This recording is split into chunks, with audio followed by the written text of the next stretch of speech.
punished. Hello everyone, my name is Nuna. I will go right to read Fred and Velma's story. Fred was a thin rabbit. He lived with Velma. Velma was a fake hippo. Every day, Fred would hop across the floor, thump, thump.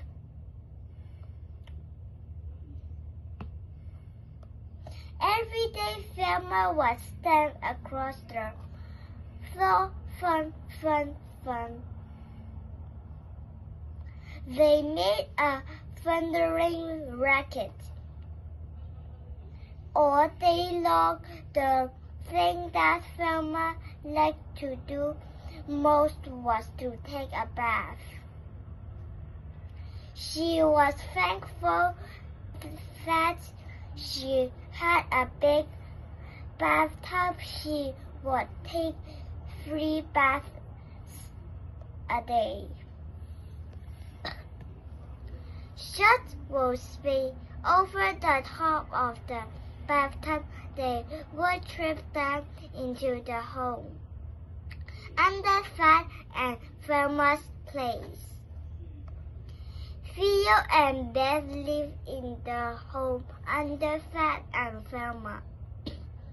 With all the thumping, they thought the home above would crash down.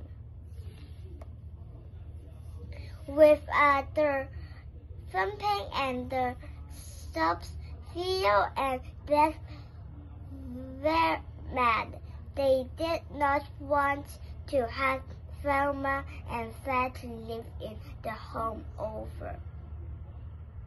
Then, one day, Seth the snake said he would help Theo and Beth. He would go to Fred and Velma home to scare them away.